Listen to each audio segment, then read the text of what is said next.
Hello lovelies, welcome back to my channel. So today we're going to be talking about popular and shocking pop culture trends from the 1940s. Talk about what happened in the 1940s. What happened in the 1940s? Major news stories include Germany and Italy gain control of most of Western Europe. Winston Churchill becomes Prime Minister, inspires British people with speeches including "We shall fight them on the beaches," Dunkirk evacuation of British troops, Battle of Britain begins, Germany starts its blitz on London, race riots in Chicago. With the rearming of US forces, the Great Depression was finally beginning to ease and Americans were earning more and buying more, so being able to buy goods and further fueling the economy. But outside of America, things were not as good, as Germany invaded France, which meant between Germany and Italy, most of Western Europe was controlled by them except for England. In the US, the feel-good feeling of leaving the Depression behind fueled the making of some great movies, including Gone with the Wind and The Great Dictator, and jazz sounds were the popular music of the day, from the likes of Benny Goodman, Count Basie, and others. The nylon stockings invented the previous year were all the rage for women. FDR was elected for the third term, but Americans were starting to believe they should help Britain in its fight for survival with Germany, and the first peacetime draft occurred in September, which had ominous overtones for the future. Britain was being bombed incessantly, and many believed it may only be time before America would be involved. So the cost of living in 1940, the average cost of a new house was $3,920. The average wages were $1,725 per year. The cost of gas was 11 cents a gallon. The nylon stockings were a huge innovation in the 1940s. The synthetic material called nylon was invented in 1935 by DuPont researcher. The material was introduced to the world in 1939 at the New York's World's Fair.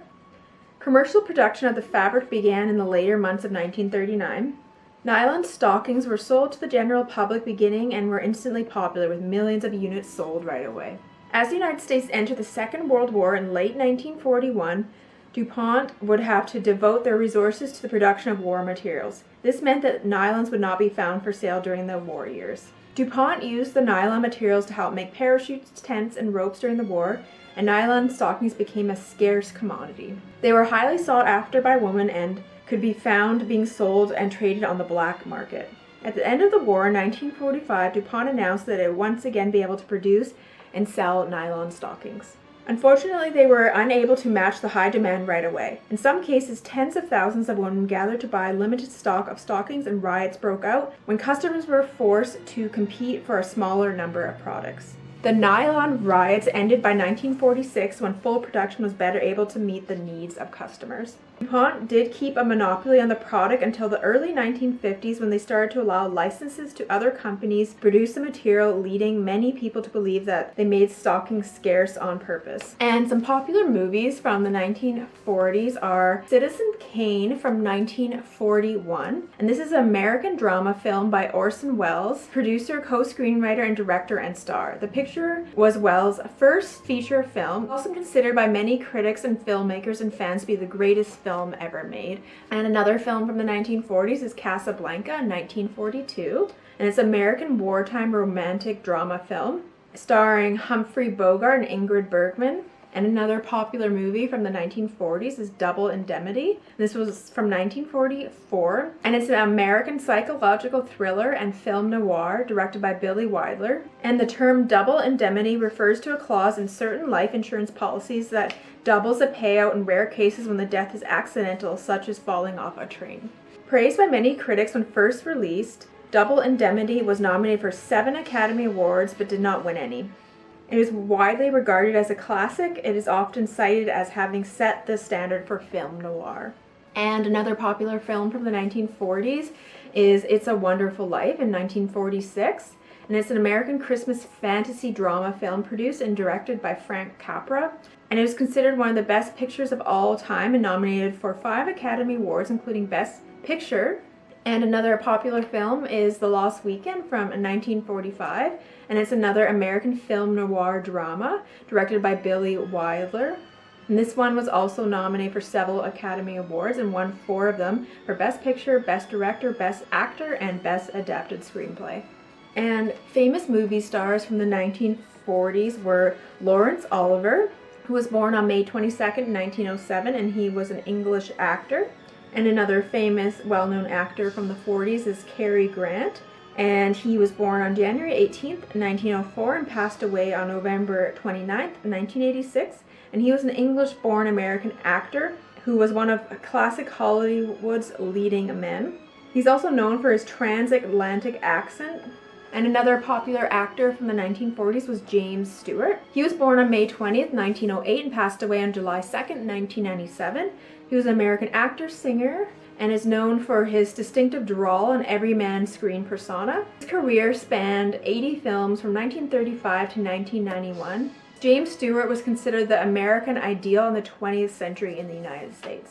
And another popular male lead from the 1940s was Henry Fonda, and he was born on May 16th, 1905, and passed away on August 12th, 1982. And his career spanned 5 decades in Hollywood, and he cultivated a strong, appealing screen image in several films now considered to be classic, earning 1 Academy Award for Best Actor and 2 nominations. And popular female stars from the 1940s are Veronica Lake, and she was born on November 14th, 1922, and passed away on July 7th, 1973. And she was best known for her femme fatale roles in film noirs during the 1940s and her peekaboo hairstyle. By the late 1940s, her career began to decline due in part to her alcohol addiction. She made only 1 film in the 1950s, but made several guest appearances on television. She returned back to the big screen in 1966 in the film Footsteps in the Snow, but the role failed to revitalize her career. And popular music in the 1940s, Bing Crosby was the leading figure of the crooner sound, as well as the most iconic defining artist. By the 1940s, he was an entertainment superstar who mastered all of the major media formats of the day: movies, radio, and recorded music.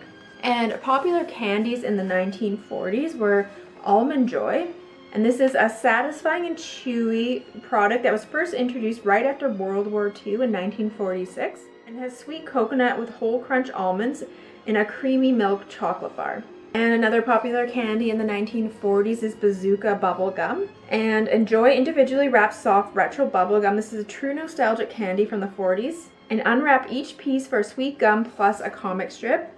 And another popular candy from the 40s are Junior Mints. And these are creamy mints and pure chocolate. This was invented in 1949 by American candy company, the Welch Company. The company is also responsible for creating Sugar Babies and Welch's Fudge. And they're considered to be a low-fat candy. Every time I think of Junior Mints, I always think of Seinfeld and the Junior Mints episode. And another popular candy are M&M chocolate candies. And these are a retro wartime candy. They first debuted in 1945 by the inventor Force Mars. M&Ms were given to soldiers during World War II as they would not melt and served as an excellent source of protein and energy for exhausted soldiers. The U.S. Army quickly became the M&M's largest customer, and since then M&M candies have been a part of our lives. And popular foods in the 1940s. So the Second World War ended in 1945, so people needed to ration supplies and make substitutions for pricier ingredients. Even if you had the money, you might not be able to get the items you wanted from the market. Consequently, certain meals were improvised, and a little had to go a long way. People got creative though, and foods from the 1940s turned out to be unique and innovative. And here are some of the most popular foods in the 40s. So the first one is Jell-O salad. Everyone ate Jell-O in the 1940s, even if it was a salad form. They were made in big fancy Jell-O molds, and many people took them to parties. And another popular one is potato and hot dog salad. This combination is a prime example of quirky foods from the 1940s. People jazzed up their potato salad with chopped up hot dogs, and they got a good serving of protein too. In fact, in 1939, the White House actually added hot dogs to the presidential menu. Food manufacturers didn't package hot dogs in convenient plastic wrap until the 1940s though. And another popular food in the 40s was meatloaf. Meatloaf was a big deal back in the 40s. There were so many different recipes for it. In fact, Bon Appetit magazine called meatloaf an emblem for wartime in the 1940s. And a popular cereal in the 1940s was Cheerios. And Cheerios made a huge part of your breakfast routine. And Cheerios came out in the 1940s through General Mills, and they were invented in 1941. And Betty Crocker's cake mix also came out in the 40s. The wartime made it necessary for a woman to get jobs in the 1940s. Consequently, a woman had less time to cook, and so instant products like cake mixes became popular. And another popular product from the 40s is concentrated orange juice. Cans of juice in the frozen grocery store aisle might seem pretty odd now, but they were very popular in the 1940s. Apparently in 1942, the army wanted the troops to get as much vitamin C as possible, but they didn't want the vitamin C to taste gross. And in 1945, they found a solution and concentrated orange juices became more popular. And the first one was originally called Minute Maid, which is still popular today.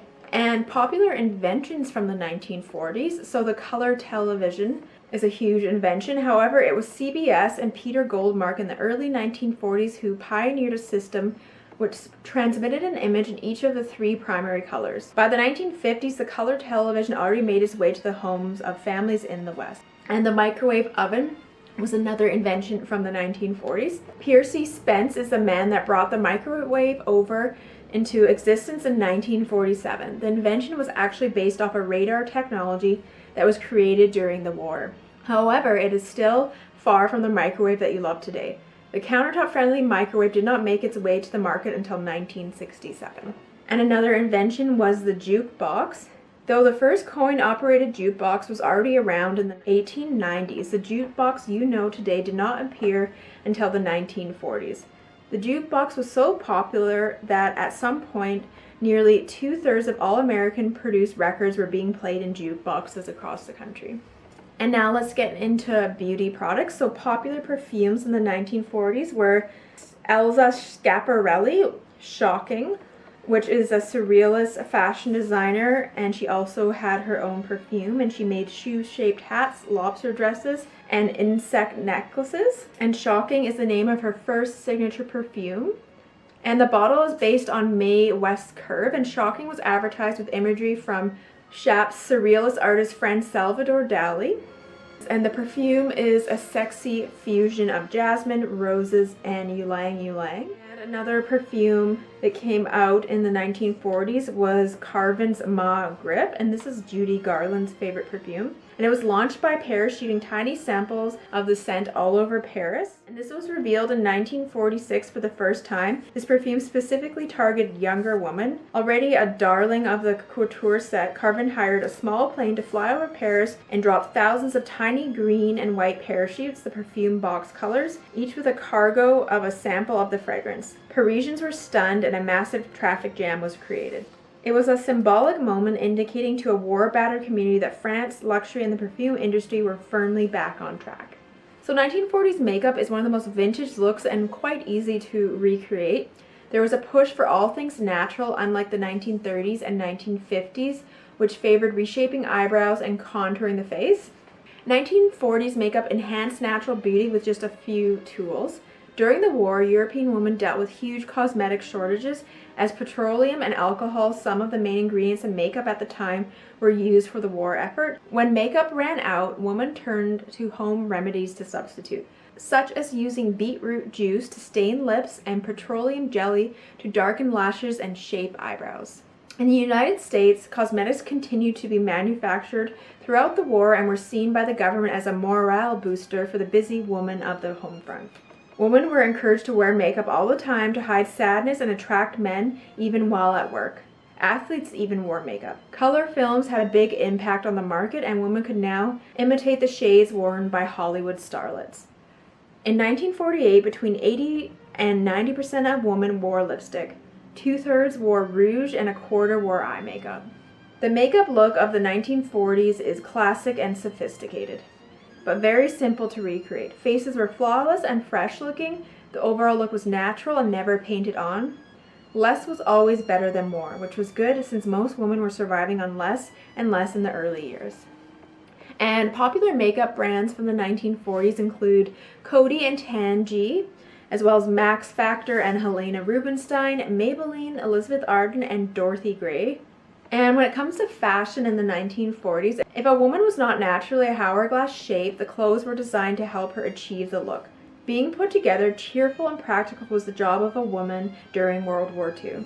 1940s fashion accessories such as hats, gloves, handbags, and jewelry completed an outfit, while natural makeup with bright red lips painted a happy face during difficult times.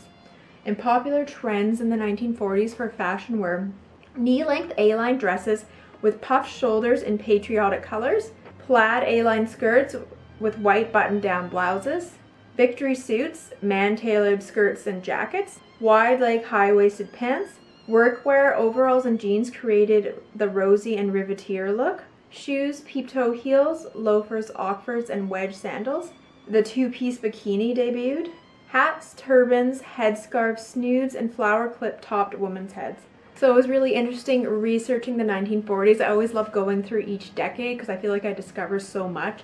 I'm always shocked by the different candies and foods that were available. Again, I had no idea Cheerios was that old. For some reason, I figured it was from the 80s again, so that was a shocking discovery for me. So thank you so much for watching. I hope you enjoyed this video, and stay tuned because the 1950s will be up soon. Alright, I'll see you guys again soon. Bye!